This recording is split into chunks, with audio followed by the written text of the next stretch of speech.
All right, everyone. Welcome once again to Getting Hybrid Work Right. Great to see so many names and faces of folks from previous weeks that I'm familiar with and that have joined us. So welcome again back. Thank you also for introducing yourselves over in the chat. I think I saw at least 3 people joining us today from Canada. So welcome, Canadians. If you haven't introduced yourself yet, please let us know what organization you're with, where you're dialing in from today. Welcome once again to the call. We're going to get things started here. If you're not familiar with us, we are I4CP, the Institute for Corporate Productivity. We are a human capital research firm that discovers the people practices that truly drive high performance. When we say high performance, we mean organizations that excel in 4 areas: revenue growth, market share, profitability, and customer satisfaction. And we always define that for folks because when we do our quantitative studies, we're always looking for those practices that separate the high performing organizations, that top quartile, from the lower performing organizations, and then report that out to our member organizations. Here's just a small sample of I4CP's member organizations that have full access to all of our research, our resources, all the networking and peer connections that we can provide. You see here a nice range of very, very large companies like Amazon, Microsoft, Accenture, and others, as well as some smaller organizations. Also a nice breadth across all industry verticals, including government and nonprofit organizations as well. If you're on the call today from any of our member companies, special welcome to you. Always love to have our members join us on these Thursday calls. One of the things that we do in addition to research is hold a conference every year in March. This year, it'll be the last week of March. You see the dates there in the bottom left. This will be once again in Scottsdale, Arizona at the lovely Fairmont Hotel. There will be a virtual component as we've introduced during the pandemic years.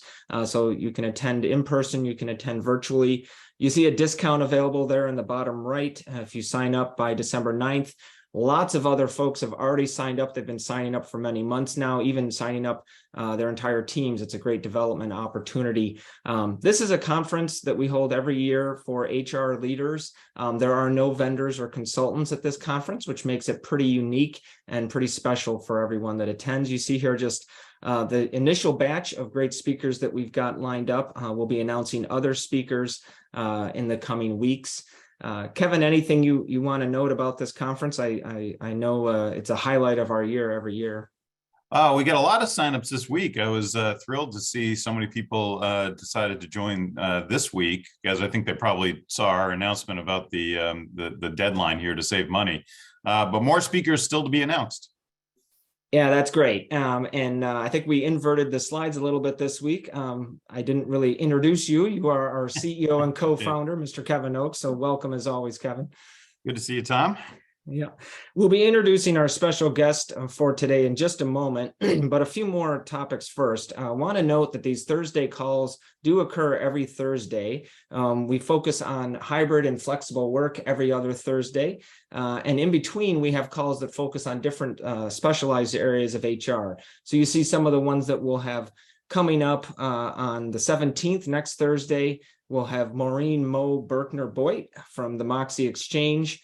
Then we're going to skip, obviously, the U.S. Thanksgiving week and return again on December 1st. We've got Jimmy Zhang, who is a longtime member of I4CP. He works at Takeda now, head of global talent acquisition there. So we'll be focusing on that subject area on the 1st. And then we'll be back around to getting hybrid work right with Michael Arena, who is a longtime friend of I4CP. He's worked at Amazon, GM, Bank of America, some really large and powerful organizations. And he's also the author of a new book, Adaptive Space. And so we'll get his insights on the current world of work. Kevin, anything you want to add about Michael? I know you two have a long history. Oh, no, look, always great to hear from Michael. He's just a wealth of information, and his book is great. So really looking forward to that session for sure, Tom.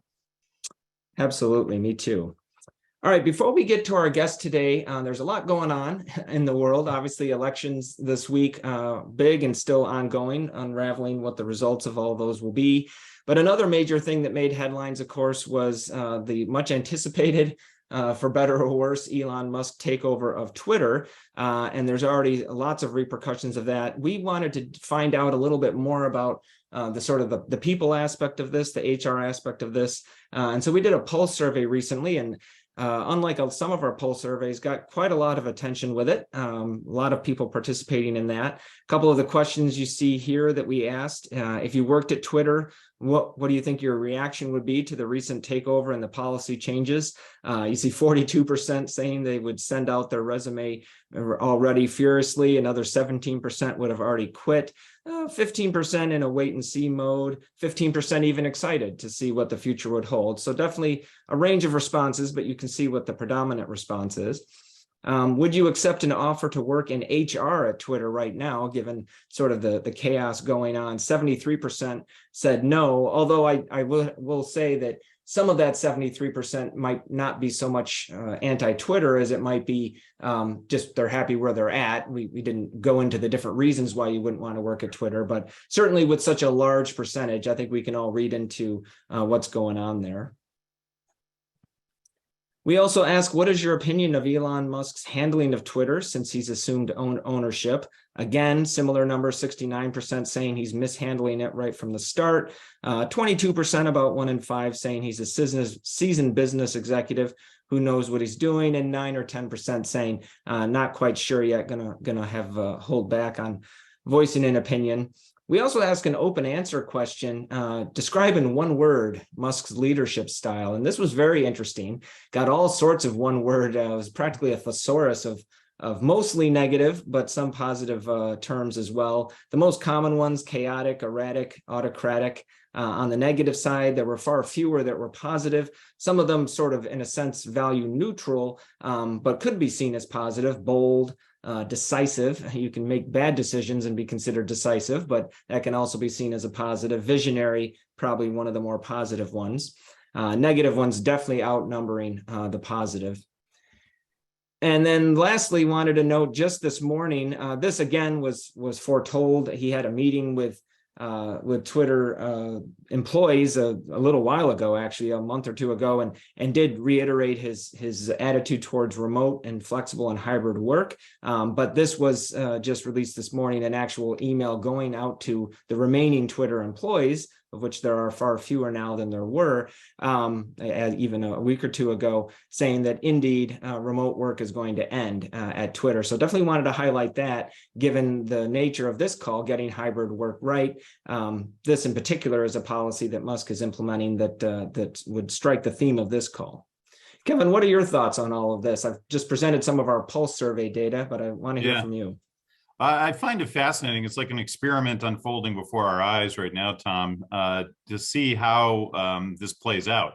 You know, Twitter early on was a very strong embracer of remote work. And they said to their workforce, we don't care where you work. You can work remotely. We have offices you can work in, but we don't care. And they also were pretty progressive during the pandemic at providing the entire workforce a day off a month, something that Elon also ended in that email that he sent out late yesterday.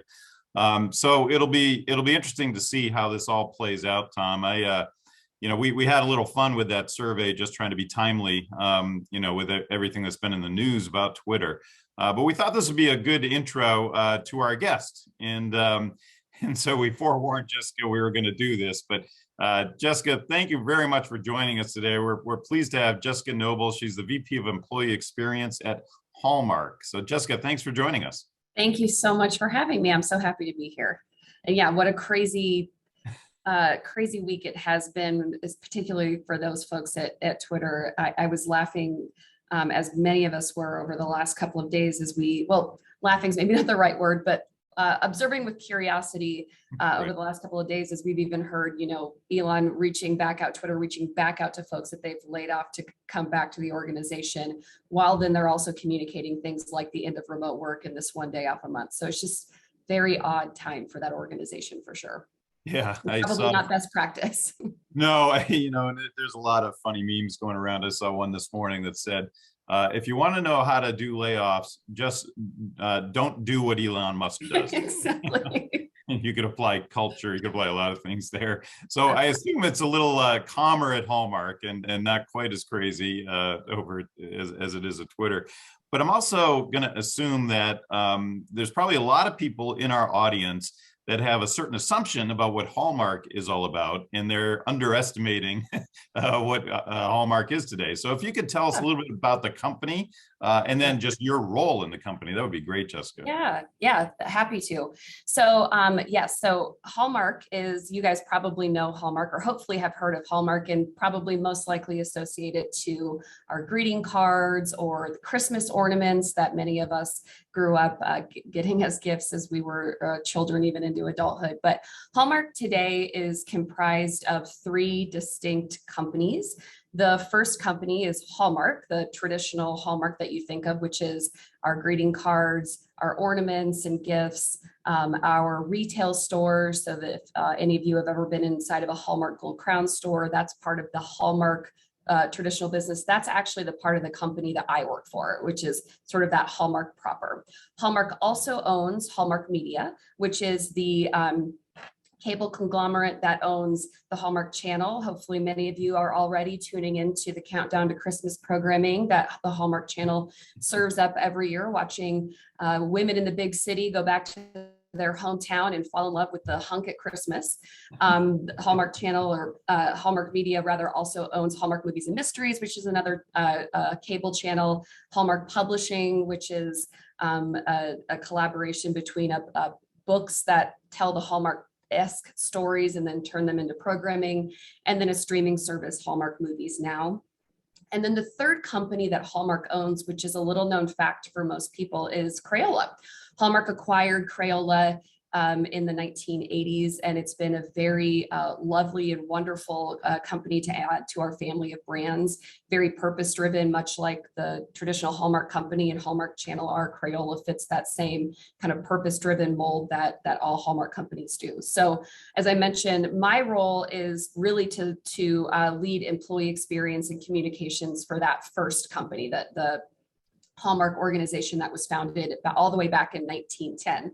I joined Hallmark in 2009, so I've been here nearly 14 years. I joined as a communications professional. I was a journalism major in college and have a huge passion for storytelling and trying to make really gnarly, complex issues really understandable for folks. So communications has been my passion. I joined Hallmark in a communications role and have ascended into my career in a communications capacity up until about a year and a half ago, in which I was tapped to expand my role from just leading communications to now leading all of employee experience, which at Hallmark is inclusive of communications, human resources, total rewards, events and experiences, talent development, and I don't think I'm missing anything else. So sort of all of your traditional HR-esque functions, as well as communications and events and experiences and culture. So it's been quite the journey in the last, I would say, 18 months that I've been in this role. We've going through a lot of change and transition at Hallmark, as most companies are, while also still dealing with the pandemic. We're a consumer product goods company, so we're dealing with the impact of inflation and consumer sentiment. So it's a very interesting time to be in this role, given all the dynamics at play. Yeah, for sure. And I'm fascinated by your role, Jessica. You've got so many things underneath that, employee experience umbrella. And I love how you're probably just trying to interconnect so many different traditional functions anyway within the company. So you talked about the pandemic for a second. Tell us a little bit about what the culture and structure looked like before the pandemic started, and then how did that change during the pandemic? Yeah, so I love this question, and I do have to laugh. The name of the series is, getting hybrid right, and I will just come right out and admit that Hallmark has not gotten hybrid right yet. We're still working on it, as many are, but going back all the way to, I would say, late 2019, early 2020. So even before the pandemic, Hallmark was going through what I would say one of the most significant leadership transitions that we've experienced as a company. The Hallmark company was founded, as I mentioned, back in 1910 by J.C. Hall. He's the founding member of the Hall family who started this whole organization. And in the company's 110 plus years of existence, it's mainly been led by members of that same Hall family. The son of our founder and then ultimately the grandsons of that founder have run the company throughout nearly its duration, with the exception of one previous non-family member. In 2019, however, the two grandsons of our founder that were running the organization decided to step into roles leading our board, which left the CEO position open to a member of our organization who was not a member of the family, who ascended to now lead the organization. His ascension, Mike Perry, our CEO's ascension into the role of CEO, created a domino effect by which we transitioned leaders at Hallmark, at Crayola, and at Hallmark Media, all within the course of about a 3-4 month time frame. And that was just right before the pandemic hit. So not only were we dealing with all of that leadership change and marketplace dynamics and all of that, but then the pandemic hit and everything that was already a little chaotic became even more chaotic, I would say. So Hallmark's culture has always been one of, we kind of live the brand that you all experience outside in the marketplace and as consumers inside of the building. So we're a very caring culture, a very celebratory culture. I always joke that there's nothing like having a birthday at Hallmark. You get flooded with greeting cards and cakes and balloons. I mean, as an adult, I think I get bigger birthday celebrations working at Hallmark than I did as a child at, my skating rink birthday party. So our culture is one of connectivity and like I said, celebration and quite a bit of fun. So when the pandemic hit and everything changed about how we worked with one another, our culture, I would say, really, really suffered. So when I joked earlier about how, we're on a journey to get it right, I would say we are still trying to reclaim a lot of that, what makes us Hallmark culture back, given we are still working in predominantly remote, some hybrid, but predominantly remote manner here in the organization. We also had a really massive technology challenge. When the pandemic hit, of course, we could see it coming, but we didn't have any sort of IT infrastructure that supported Teams or Zoom or anything. So in the early days of the pandemic, when nearly every corporate working American was sent to work from home, we spent the first month just conducting business on conference calls, which is hilarious to think about given all of the capabilities that we have now. So we also had to quickly stand up technology that we didn't have in place in order for us to even effectively work together aside from hopping on a conference call throughout the day. So it was definitely a challenging time for us and one that we're still, like I said, trying to reclaim elements of our culture back. I can remember in those early days of the pandemic when some companies whose employees didn't have laptops or ways to work from home, they were carrying desktops out of their offices in New York City, and it looked like everybody was looting the offices or something and raiding offices. We have so many creatives, obviously, that work at Hallmark. We've got artists that create our greeting cards and things, and so many of them do work on these really robust desktop systems. And so same situation, we had people with carts pushing out these huge monstrosity contraptions that they do their work on every day to their vehicles to set up their home office. I did get a little worried about our security guards, wondering who's actually taking what they should and who's not. It's interesting times. So tell us a little bit more about how you've adapted since. What did you said that you're mostly remote, but do you have a policy on hybrid and remote work? So yes and no. So maybe taking a half step back, Hallmark also has a very, very diverse workforce population in that we've got about 2,500 employees that are your more traditional corporate employees, work at a headquarters office like I'm in right now. And then we also have manufacturing and distribution plants. And we have about 10,000 employees that work for us in a part-time capacity servicing the retail stores. So zhuzhing up the card aisle, transitioning from Halloween and Thanksgiving cards to Christmas cards every every year and every season. So we've got a very, very unique and diverse workforce.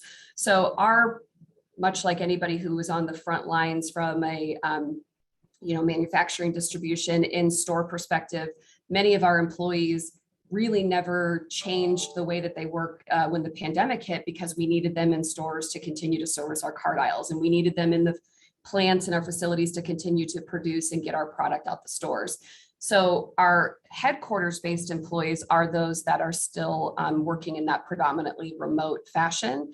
We went full remote, with the exception of those whose job has to be done on site back in March of 2020.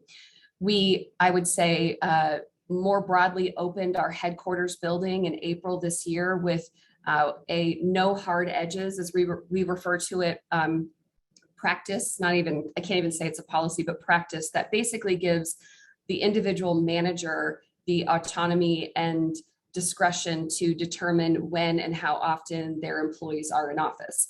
We've heard from our employee engagement surveys and our employee listening sessions that we conduct that for our headquarters employees, the ability to have that remote work has been enormously beneficial to folks' mental well-being, to their ability to, complete all of the work that they have in Flex. We're doing so many things at Hallmark right now, right? All of the work that they have, the remote work allows them to have work-life balance in spite of that. So we didn't want to lose the flexibility, but we also didn't want to say, okay, everybody does whatever they want, whenever they want. It still is at the discretion of managers. So what's happening most often these days is that a lot of our employees are coming in on a 1 to 2 day basis. Some aren't coming in at all if their manager allows it and their work allows that.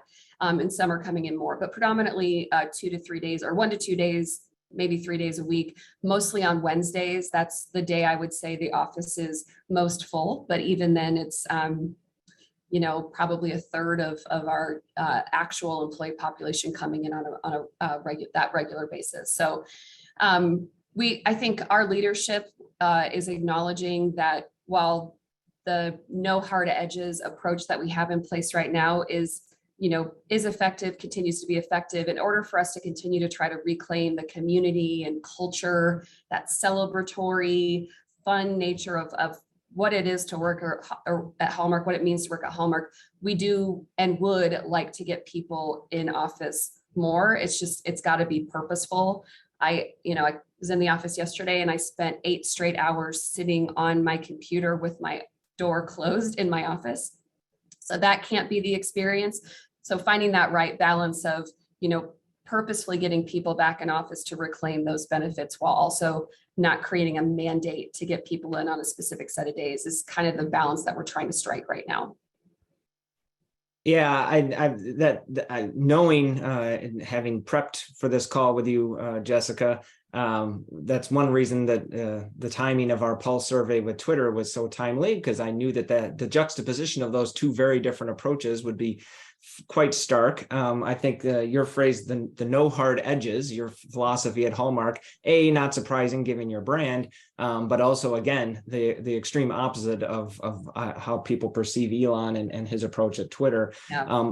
Also brought up this slide here that we've quoted data throughout the pandemic from Castle Systems. If you're not familiar with Castle with a K, they're a security company and corporate real estate company, and so they always like to provide data from all of their customers, the offices that they control, door security for. And so this is based on badge swipes across, I think, a large set of their data set. And as you can see, Wednesday sort of tied with Tuesday as the most popular days of week to have people back in the office. Thursday, just a little bit less so. And then not surprisingly, Friday and Monday, significantly less, people wanting at least a 3-day, if not 4-day weekend. Interesting thing here, though, is that all 5 days have seen a pretty significant increase from 2021 to 2022. That's those arrows going from the left to the right. So as you're trying to do, Jessica, at Hallmark, trying to figure out, I loved your use of the word purposeful, bringing people back in purposefully, not just to sit in an office with a closed door for 8 hours, but to reinvigorate some of that culture and collaboration that you had pre-pandemic. You're not alone in doing that, as you see some of these numbers here as well. No, absolutely. I love this little quote at the end where Mondays were a big deal and you definitely showed up. I think that is probably a pretty big difference between how we treated in office before the pandemic and to today. And Jessica, you said you're largely leaving this up to the managers, and managers are working with their team to decide what's best for their team and for the company. Are you finding a big discrepancy in how managers are approaching this? Yeah, that's such a great question. And there are certainly outliers, but for the most part, our managers are pretty in sync in how they're approaching it. And I think it's because they're watching one another. And I don't think any of the managers really want to completely step out of sync with how their peers are sort of approaching it with their group, knowing that that has such a deep impact on the employee experience if we're treating our disparate employee groups so completely differently that it feels like an inequitable employee experience. So we, when we see those outliers, the ones that are, sort of doing a hard and fast directive that their folks need to be in more frequently, we, an employee experience organization, are trying to address it with the leaders, but for the most part, we're seeing pretty consistent behavior from them. And we do try to give our managers some tools that help them make decisions around when they come in or when they should ask their folks to come in. Again, it's all about purpose and not just coming in to come in, but it involves them listening to their employees, them watching what's happening with the peers and how other groups are working effectively. So I think, that's helpful to them as well, is that we're not leaving them completely in the lurch. We're also trying to give them tools that help them make decisions, and even examples and storytelling on, the ways in which they should be thinking about the times to bring their folks together in person versus not. Yeah, so much of this boils down to trust, and do managers, trust that employees are working when they're remote. And we're starting to do more research in this area. I think there's still a lot of discussion to be had about how do we support managers in this new future of work, and where you have not only hybrid teams, but also hybrid meetings a lot of times. And I don't think we really know how to do that very well these days. What I'm finding is that I think it's a testament to your culture that you have managers who are very much in sync. But in some other cultures, you've got managers who just have different opinions and different levels of trust of their teams. Even some are looking for that air cover from the company, right? I don't want to have to make the decision for my team. I'd rather somebody up above me make that decision for me. So, so I don't have to be the bad guy, right? With my team. And so it's great that you haven't run into any of that, it sounds like. Yeah, we're very fortunate, I would say. And again, I think at Hallmark, we, much like most companies, we try to do a lot of purposeful listening from our employees. Of course, we do the standard engagement surveys, but we also do ongoing listening sessions where our managers and leaders are invited to hear candid points of view from our employees. And then we also have stood up what we call a culture sub-team, which is a cross-functional group of employees that we kind of tap as being the eyes and ears for us in the employee experience organization on what's going on. And we feed back what we hear from our employees to our managers, so they're in the position of knowing what the employee sentiment is. And I think managers feeling empowered to listen to and then respond to, react to, and lead into what employees are saying works best for them, I think is really empowering. But again, it's not totally perfect, but I would say the trust that our managers do have for the employees and the assurance that they have that, that the model that we have in place isn't being misused or abused, I think is we're distinct in that it's working really well for us. Good, Jessica, that you mentioned changing, maybe listening more frequently, changing up the mechanisms for listening to employees. Mm-hmm. And then presumably managers feeling, like you said, empowered to listen to their direct team employees, seeing the organization model that at the broadest and highest level would help. We do have a question though in the chat from Julie. What kinds of tools have you provided to managers to help make whether it's around hybrid policy decisions or other sorts of decisions around well-being, which we'll touch on a little bit later on the call, and other things. Do you have anything specific you can share there in terms of your manager support and resources you've provided? Yes and no. So specifically, communication is my passion. So I would say we communicate. So we are constantly reminding our managers of what they are and aren't empowered to do with respect to our hybrid work situation, in that, it's not about the employee deciding for themselves what's right for them. It is about you leading.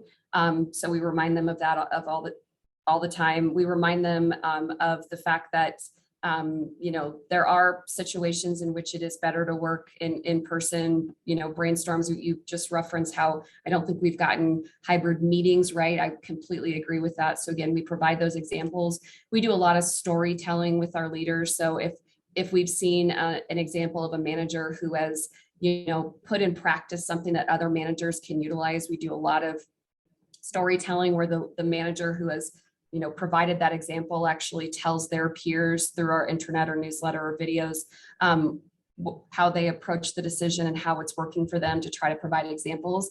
And then from a tactical perspective, we do have some, actual tools that are in our learning system that provides matrices for our managers to understand or determine for themselves and their teams ultimately how they might make a decision about when to bring their folks together. So, and I'm happy to provide some of those if it would be helpful. I think we can all learn from each other with respect to how we're empowering and arming our managers in this sense.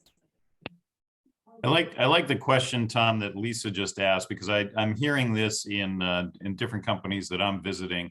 And she's basically saying, from a manager standpoint, how do you handle the team as a whole when you see certain employees more productive in the office, others are more productive at home, but then you've got the opposite. Some are less productive, at home, and the whole team has the same, policy. Have you had to wrestle with that at all, Jessica, internally?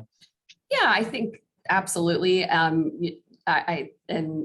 It is so true. I mean, there are folks that I think come into the office and are far less productive than they are at home. And then certainly the opposite exists. I think with our managers, again, we give them autonomy, we empower them. Most managers are not taking the approach at Hallmark where it's an all or nothing, in that they're saying everybody has to be in every Wednesday. It's more like they're saying, hey, collectively, there's an opportunity for us as a team to work together, to collaborate together on something. So we're going to do it on the third Wednesday of next month, right? So it's more purposeful than just directive on a specific day. I think most managers at Hallmark, because they're empowered from a no hard edges perspective, have the ability to look at each employee on their team to say, does that person's job and maybe introvert, extrovert style, productivity work best at home or in office? And they have the autonomy to enable the employee to work where they want to work or where it works best for them. And it might be different for the teammate on the next team. So we haven't, I mean, in most cases at Hallmark, it's not an all or nothing for each team on each day that they're choosing to work together. There's even flexibility in how managers are approaching the members of their actual team.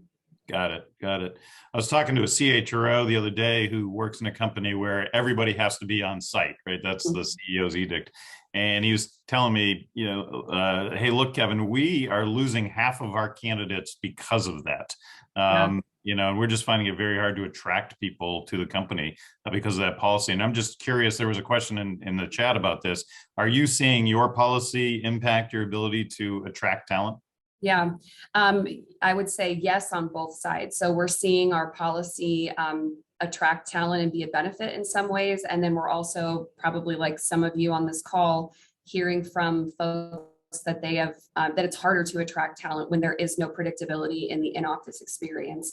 I have the benefit of working at Hallmark for 14 years. So my relationships, my knowledge of the company was solid before I moved to a remote work environment, but I cannot imagine how challenging it would be for somebody new to Hallmark coming in and working in a fully remote environment. And we hear that from our candidates, especially on the younger end of their career spectrum, folks who haven't had the benefit of working in a corporate environment and having modeled for them the norms of the in-office life and experience. So we have had situations where candidates have either been hesitant or ultimately turned down a job offer from us because of the no hard edges approach. Yeah. Conversely, we've had candidates who, have gone from a place that maybe mirrors a bit more like Twitter these days, where there was a hard edges approach and, it's sort of back to in-office 5 days a week. And they wanted that flexibility and that maybe benefit of the work-life balance that comes with a more fluid approach. So yes, on kind of both sides of the spectrum of that. Many of the organizations we've talked to, you talked about younger workers and those maybe that are just newer to the organization, regardless of their age. That, of course, gets into onboarding procedures. And many of the organizations we've talked to had to totally retool their onboarding approach when they switched to remote. And even with hybrid now, given that you're still predominantly remote, at least for the corporate employees, tell us a little bit about how you've changed onboarding. I assume there was some degree of change. Yes. Yeah. So our onboarding experience pre-remote work, pre-pandemic was a very immersive kind of 2-day, let's dig into Hallmark's culture. And, we had, even our two founders' grandsons who most recently ran the company before Mike stepped in, come and do an overview of Hallmark's beliefs and values and history. So a very experiential, great experience. So I was actually really sad to see when we moved to a remote work environment, that experiential onboarding process just did not work in the remote environment as well as it worked in person. So we shifted our onboarding experience to be one that was a lot more virtual based. We also didn't feel like it made sense for a new hire to sit on a Teams call for 8 hours a day, two back-to-back days. So we largely made it a blend of some kind of self-guided learning modules and things with some kind of guided live sessions, much like we're doing today. We've recently, however, gotten back to a place now that vaccinations are much more prevalent and most people are sort of resuming life in much more normal ways. We've recently restarted an in-person onboarding experience for our new hires, one that doesn't get us all the way back to that immersive experience that it once was, but finds somewhere in the middle where they get to come, our new hires get to experience the campus tour, the creative tour, shop in our card shop, eat in our Crown Room cafeteria, get a little bit of the on-site employee experience, which I think is much more beneficial to them than just having it done virtually as it once was for the last couple of years. So getting back to a bit more normal. And we're even flying in the folks. We're doing, like probably most companies are, a lot more hiring of remote roles now that we've got the technology infrastructure to support it. So in those cases, we're even flying in the folks that we've hired from around the country that aren't based in the Kansas City area that we are, to have that more on-site onboarding experience. Are you finding from a DE&I perspective that your policy is helping your diversity initiatives, Jessica? That's a really good question. So Hallmark has had a long commitment to diversity and inclusion, like most companies our age have. In 2020, like most companies, we also had I think a reevaluation and a renewed commitment to DE&I. We established a new kind of 5-point framework that each of our 3 businesses now ladder up to with respect to their DE&I efforts. And the part of that framework are things like recruitment, retention, development, learning. So in some ways, I think the remote work, the hybrid work policies that we have support our DE&I efforts, because again, it drives and enables things like work-life balance and kind of wellness support for all employees. Where I think it becomes a challenge is, and I saw a question come through in the chat around proximity bias.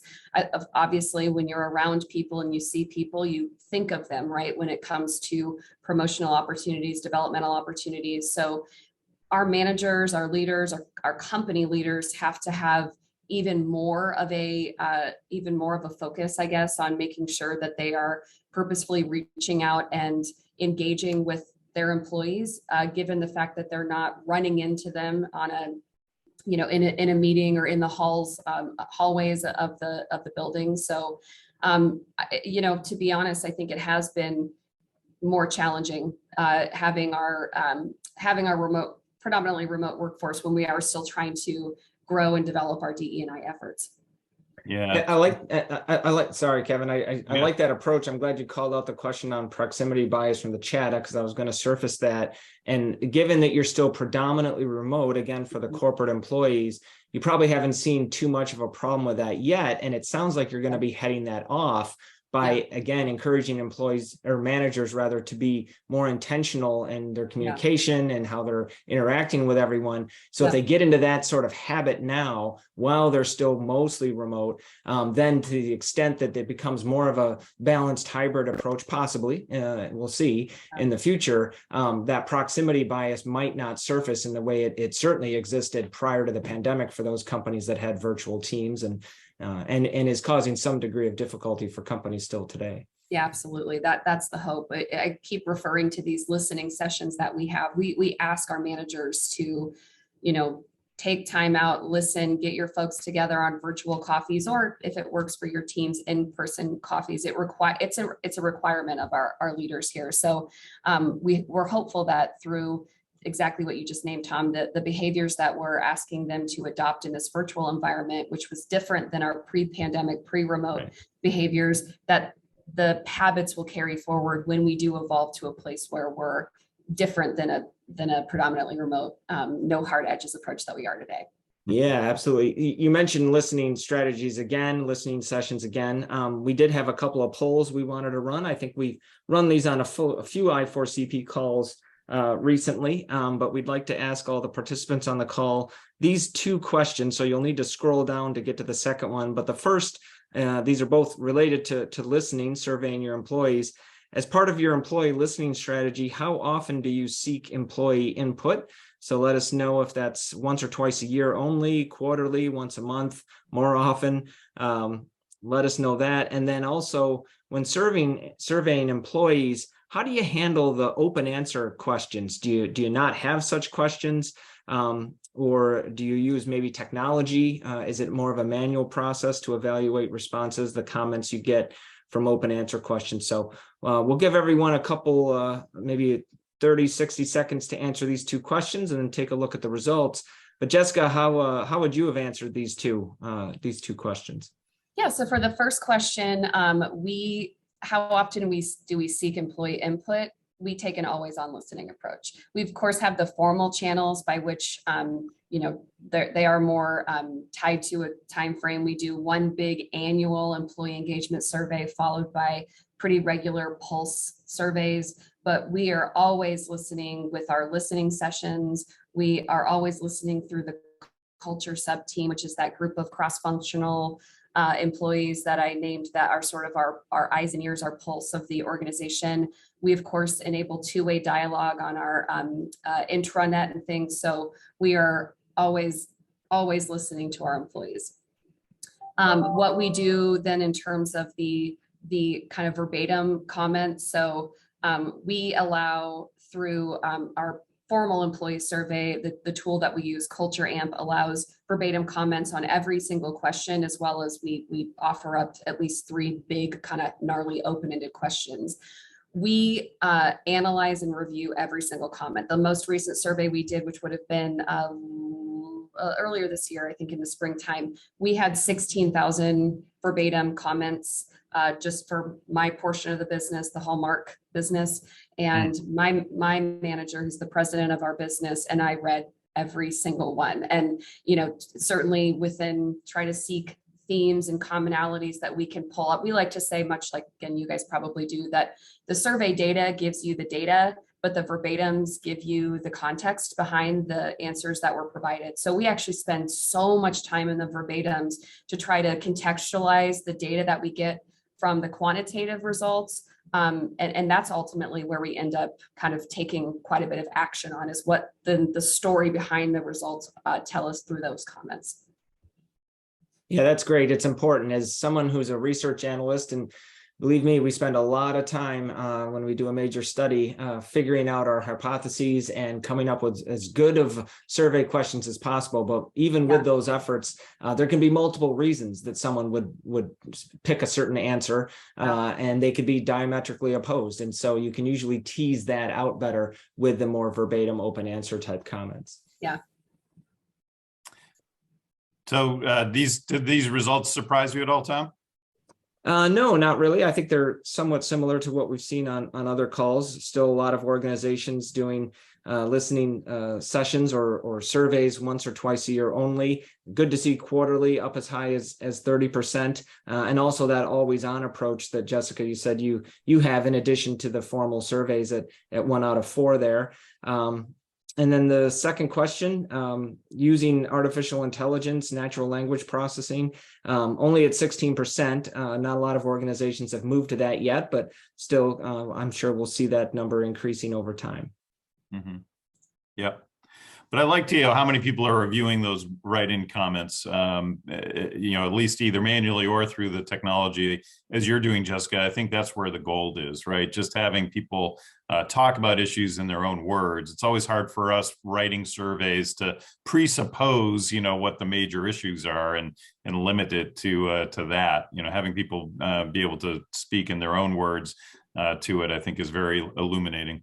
Yeah, totally agree.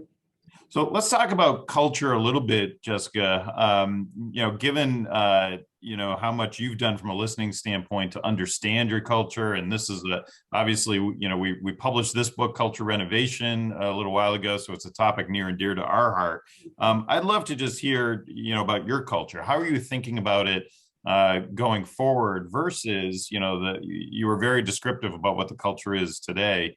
What are your concerns about it going forward? Yeah. How much time do we have? Because I could probably talk about this for another 4 hours. So I kind of think about culture in 2 ways, or at least that's how it tends to manifest at Hallmark. The one side of culture, I think, is what I was describing earlier, which is kind of what the experience is like working at a company. So what does it feel like every single day? And for Hallmark, like I said, it's a culture that is very caring, that is very celebratory, that we have quite a bit of fun. There's creativity. It's just, again, I said this earlier, but imagine our brand that you all experience as consumers. That's sort of what it feels like to work inside these walls. The other side of culture that we talk about at Hallmark is the behaviors that we adopt and display every day that enables us to effectively work with one another. And Hallmark is going through, as many companies are right now, particularly in the CPG industry, going through quite a bit of business transformation, right? The world is changing. People are communicating completely different ways. They're not, tending to go to a greeting card in the way that maybe they once did, and they're finding other ways to show people that they care. So we're on a business transformation right now to not only reinvent the ways in which consumers engage with our brand, but also introduce new ways that Hallmark can serve our brand purpose to people. So we are very much on a journey right now, I would say, in both of those 2 buckets of culture. I mentioned the challenging, one of the more challenging parts of this no hard edges approach is the fact that we've lost some of that community and culture, part of that former way of describing it. We did move all of our employee events and our annual Halloween party, annual Christmas party. We moved all of that to a virtual option when we moved to a remote environment, but it's just not the same, right? When you can't actually see Santa walking around the building, then it doesn't have the same effect. So again, getting back to a place now where we're actually having those kind of more on-site events and experiences that our employees have grown and grown to love at Hallmark. I think that will help us recapture some of that. We just had our Halloween party 2 weeks ago, and it was a lovely success. The behaviors part of culture, also very much on a journey. As I mentioned, we're going through business transformation. We're going through a bit of a reset with respect to how we think about our brand, how we think about our products, while also still delivering the products that you all know about Hallmark in the marketplace. So the cultural behaviors and attributes that we have around operating with discipline and being pioneers, not perfectionists, they will ultimately be the difference between us being successful in this journey to reinvent and reimagine versus not. So and you couple that with the fact that we still have, the leaders that we have in place now are still relatively new with respect to Hallmark's long history, relatively new to their roles, relatively new to the work that they're leading. It's definitely not for the faint of heart. So we're doing what we can to codify the behaviors that we want to adopt, to model, coach, require those behaviors, so we can continue to make progress on the kind of transformational efforts that we have underway. It's interesting to hear that you're moving back to some degree of in-person events, holiday parties, and so on, even with the largely remote corporate audience still. This came up on our expert network recently. That's a feature that I4CP members have access to, where in addition to all the research that we do and create, you can ask questions of your peers in the I4CP member network. And recently someone, sometimes they ask somewhat technical questions or things around technology or detailed practices. This one was just an open question to all I4CP members. And it was this: so are we doing holiday parties again or what? And I thought that was just well worded, because I think that's the kind of place that a lot of companies, even those that are more return to office, it's on their mind. Shannon asked in the chat, what are you doing for those that are remote employees, and don't live in Kansas City, say, to make them feel a little bit more included if they can't come in for something like a holiday party? Yeah, that's such a good question. And it's not even just our remote employees. It's also that I referenced that kind of enormously diverse workforce that we have with our manufacturing and distribution folks that are on site, our headquarters-based employees that may or may not be coming into the office on what might be might be an infrequent basis, as well as those field-based employees. So we try to make sure that we're inclusive of every segment of that employee population and even the differences within that employee populations. But specifically to that question, if we're doing like a big on-site party, we have adopted a practice where we've gotten really good at what we call the unboxing experience, where we send our remote-based employees a box that contains things that they can use to celebrate at home. And we always offer a remote or virtual version of the event or party that we're doing so they can join in. So just to give you an example, we most recently had a big event at headquarters where those that were Kansas City based could come into the office if they wanted to, and we had treats and snacks and swag and all sorts of stuff. If you were a remote employee or you opted in and let us know ahead of time that you weren't going to be able to make it, we sent you a box to your home that included one of the cookies or treats that we were going to hand out, as well as a little bit of the swag, and then just some a greeting card and fun little instructions of how they can lean into the event from their home as well. So of course, that takes a little bit of money, a little bit of time, a little bit of effort, but it's a good way for us to be inclusive of those folks that aren't able to physically join us. And with your manufacturing employees or others that have been required to be on site, have you had to wrestle with sort of a have and have not syndrome? Every single day, yeah. And it's one of the, I would say, the most challenging parts of this job is how do we you can't treat the employee populations completely the same, because there are key differences.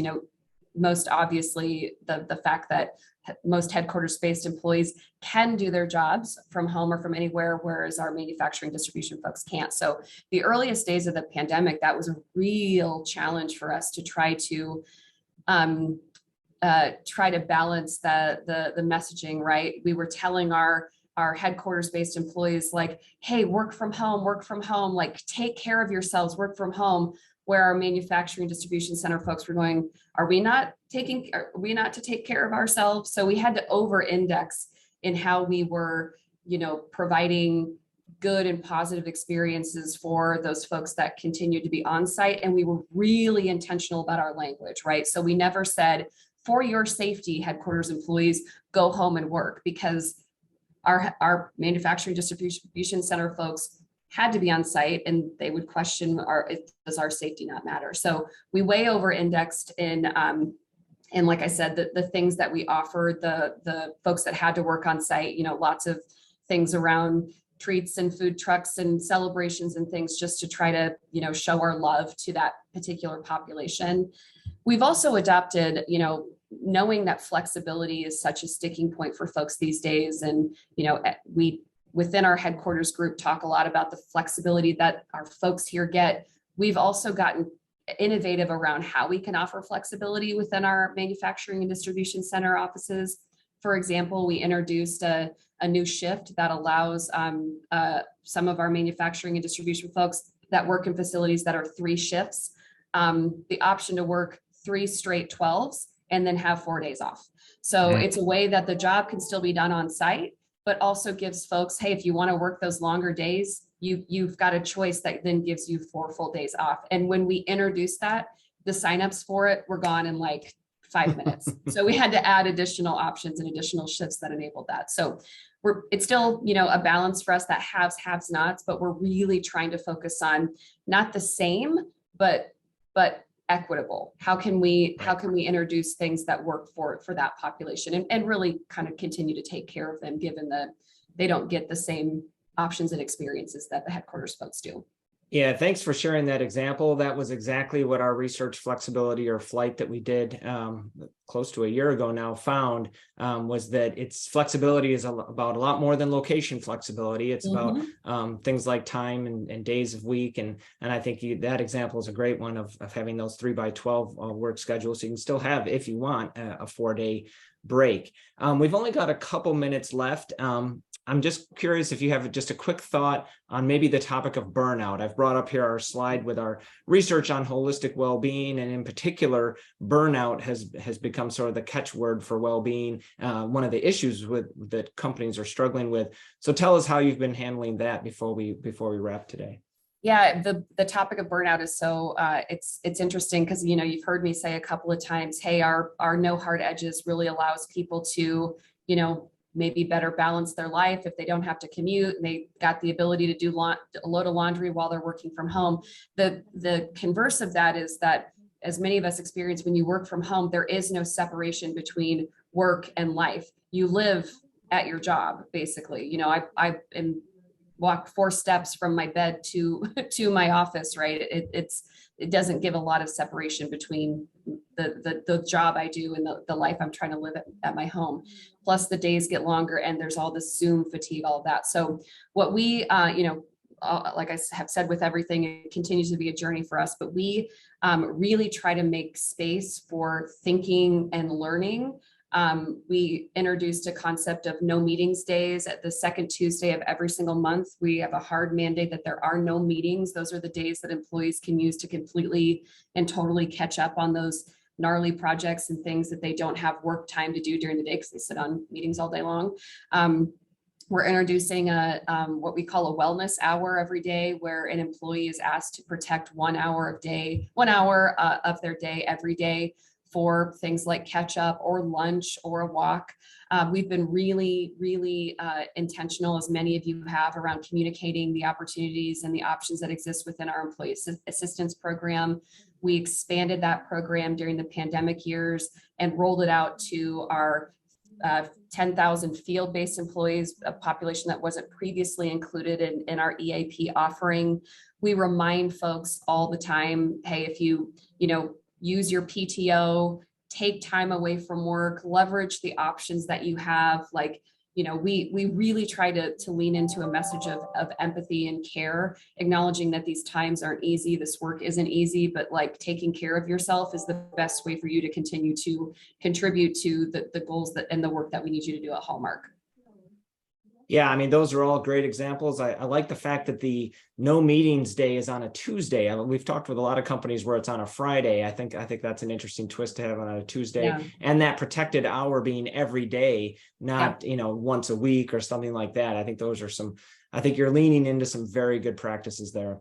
Well, we're at the end of our hour, Jessica. The time just flew by. Appreciate you so much joining us. This has been a great conversation. You're getting some kudos from folks in the chat. So I know folks got a lot out of it. So I just want to thank you so much for joining us today.